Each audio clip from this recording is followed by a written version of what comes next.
Hello everyone and welcome to the first devlog of Ultranova, an action-adventure platformer, and I'll be covering the development process every now and then in videos and take you along the ride until it's released and even post-release, because there's a lot of things to learn after you release the game. How did it perform? Is it working? What's the bugs like? Is it crashing a lot? But first, let's rewind the tape a little bit to where we started this in March earlier this year of 2023.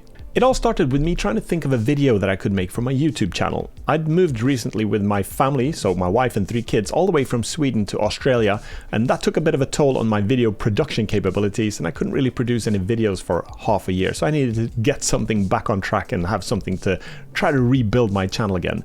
And in early 2023, AI was a hot topic, and I thought, ooh, I bet no one's made a video like this before, where you take the ChatGPT and you ask it to create a game, and you see what you can come up with, how fast you can develop it, and boy was I wrong. First of all, loads of people were doing it without me even knowing it, because I didn't research it properly. Stupid. And then when I finally did it, I realized, okay, no one wants to watch this video really, because everyone started to hate AI. It was like, AI this, AI that, it's taking our jobs, it's no good, it's bad for creativity.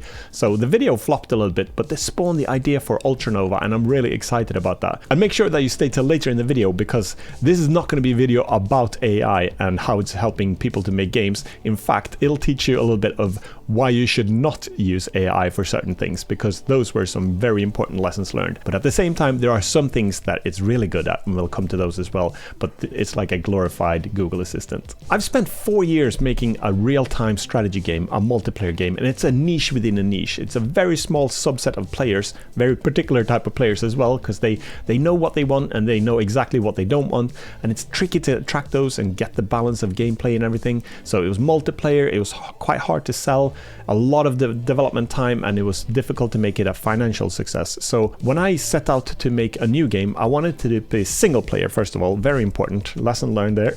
So single player was key because it's a wider audience, and the second thing I wanted to was a genre that was not so niche. And I thought, with my YouTube channel, I've got a lot of followers, I've got a lot of parents and kids following my channel, so I'll go for something simple that a lot of people can play and enjoy. So I had to choose between a shoot 'em up game or a platformer, and I actually did ask ChatGPT what I should make, and it said the pros and cons of both of them, which is pretty cool way to use the AI. You can say what's good and what's bad about it, and then I couldn't make a decision, because then I decided to make a platformer, because it's got even a wider range of players compared to a shoot 'em up, and I thought that's definitely, after coming from the Line War journey, I want something that pretty much everyone can pick up and play. So I asked the AI to brainstorm a few ideas with me. What type of mechanics could we implement in this platformer? And it came up with pretty cool ones.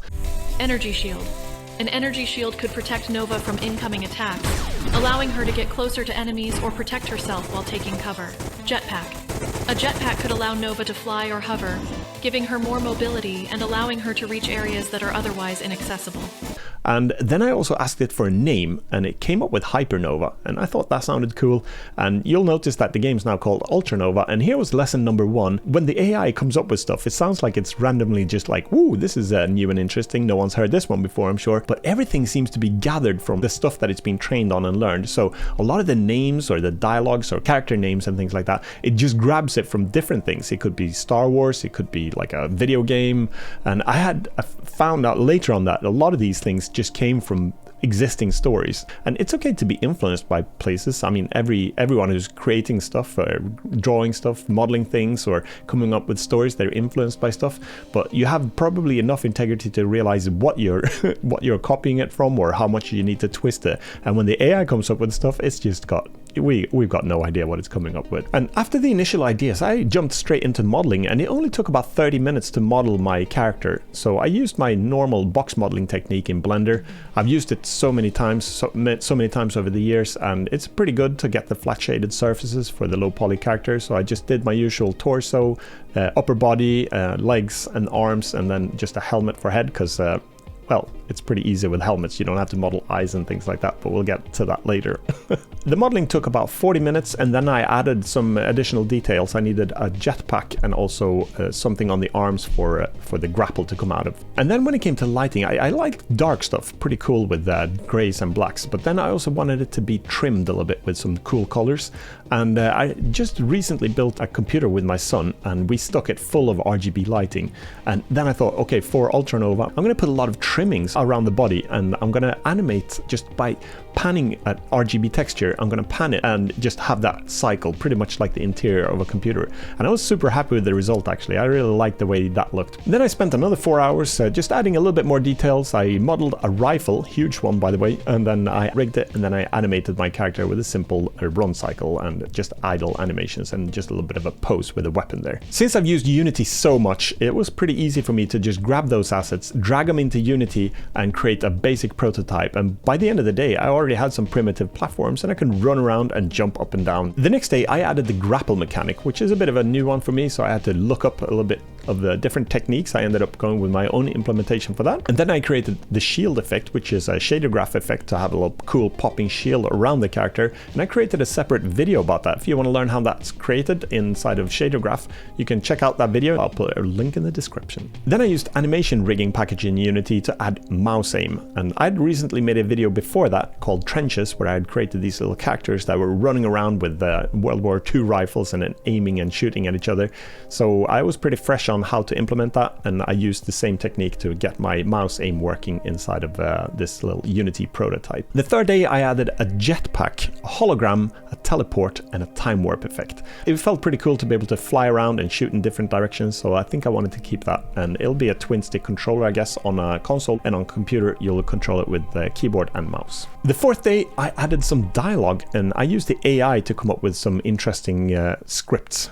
Force field generates a protective shield that can deflect enemy attacks. Grappling hook allows me to reach high places or swing across gaps. Jetpack allows me to fly for short bursts. I didn't realize at the time. I thought, great, I can't write dialogue, I can't write story, so AI can help me with that. But as you'll find out later on again, not a good idea. It sounded a little bit quirky, and I actually even used an AI voice generator to create some dialogue because I thought it looked cool. I played the trailer video later on. I had the character running around. My name is Nova, an advanced cyborg designed for deep space exploration and interstellar missions. Equipped with the latest technology. For the final product, I'm actually going to go with voice actors instead, because I want that dynamic and differences in voice, and AI is cool, but it can't do that the way I want it yet. On the fifth day, believe it or not, I created the Steam page for the game. And I know that sounds premature, and I think there's a balance when you should create a Steam page.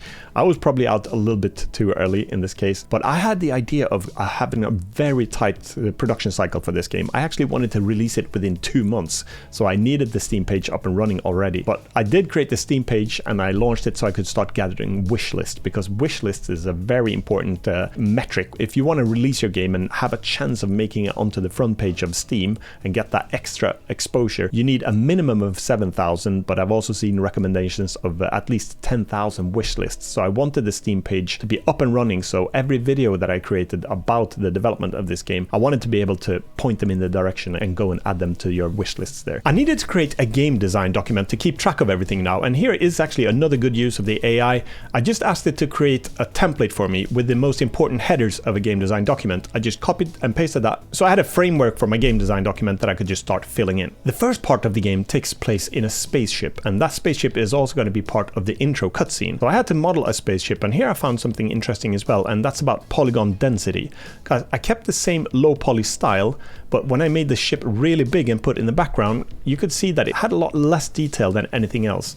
So I had ended up coming back to this spaceship a few days later, and I had to start to add some more details, and I actually have to come back to it again or redo it altogether because I need to increase the polygon density even more. Even if it's a low poly aesthetic, I still need to add polygons to make it match the character and everything else. On the sixth day, I created the Ultranova logo. I've been an Adobe user for a long time. I've actually subscribed to the Creative Cloud for about 10 years until I realized how much money I've paid for that subscription, and gradually I've reduced the number of Adobe apps that I've used, and I was pretty much only using Photoshop at the end. Migrated to DaVinci Resolve instead of Premiere. Illustrator I wasn't using that much either. Dumped that subscription, and for vector art I've selected Inkscape, and it takes a bit of getting used to, but I found that I could do everything that I wanted in there. So my go-to was to create a font from the good old 90s, and then I used the CGA colors, cyan and magenta.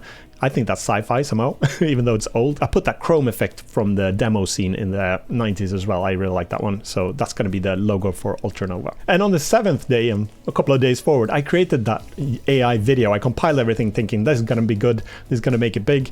It didn't. I even spent some time creating a program in Unity that would retype the chat back as a typewriter effect so I could record that and make my video. But never mind, it flopped. It's okay. The following week, I started to create some key art and animated GIFs for my Steam page, and as I mentioned before, the wishlist count is super important, so for every video or anything that I mentioned Ultranova, I needed to have the Steam page and push for that wishlist ad, because it will make a difference in the end. Then I started to create a lot of modules inside of Blender. I think I spent 10-15 hours just modeling just different type of interiors, gangways and little walk paths and different modules that I could just randomly assemble inside of Blender. I was considering to do a procedural world, but pretty fast I realized that I want to make sure that the progression in the game is going to be good, and I gradually introduce more and more difficult things, and I wanted it to be consistent when I play tested it. So I decided to go for a manual design for the level anyway. I have lights shining down, but I also added a transparent cone with some animated noise texture in, with some slight dust particles and things. I think that added a lot to the atmosphere as well, with those little downlights and keeping that little sci-fi blue level. And I realized if I'm going to release in 2 months, this game is not going to be as good as I wanted it to be. So this is where I started to have my doubts whether I should really do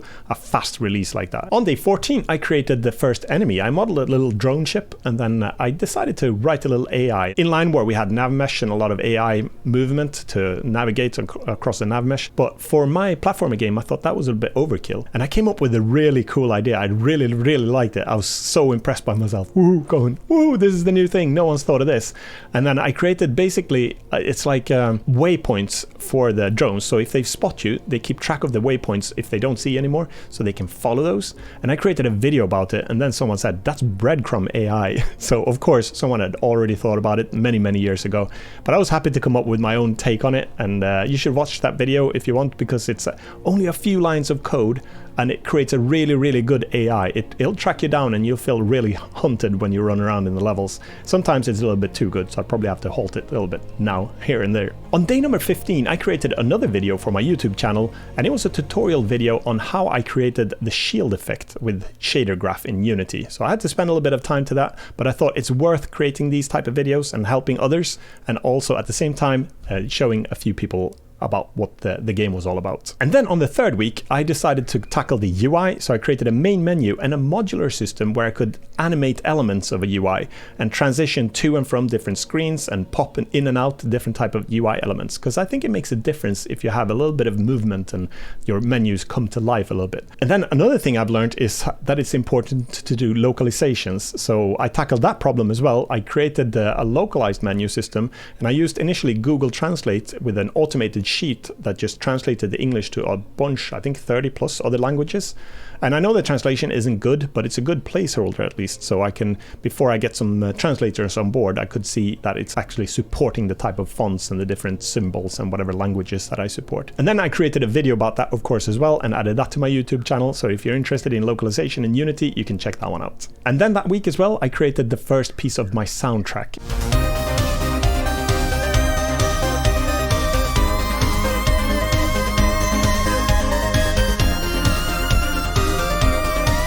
I know it was going to be a throwback to the good times of the 90s and the demo scene, and my favorite game of all time when it comes to platformer was Turrican 2 with the music by Chris Hulsbeck, and I wanted that space synth sound from that era. So I composed a track that I'm pretty happy with. It's probably not the best suited for the game, probably going to be at some part of the game, but I don't know if it'll be the main theme or not. And then a couple of my children also started to playtest the game, and it was a good thing to see them running around and getting chased by drones and getting a little bit frustrated when they couldn't make certain gaps. And I think it was a good sign as well that I'm onto something that could be pretty playable for any type of age. So I was encouraged to continue after they had a good laugh about that. Then we come to week 4, and this is the big, hold on a minute, this game is not going to be released this month moment. And you're going to have to wait for next video to find out what happened and what type of changes are being made. Meanwhile, you can add Ultranova to your wishlist on Steam, and subscribe if you haven't subscribed already. Hit the like button if you like the video, and I'll see you shortly in another devlog update for Ultranova. Until next time, have a great one, and bye for now.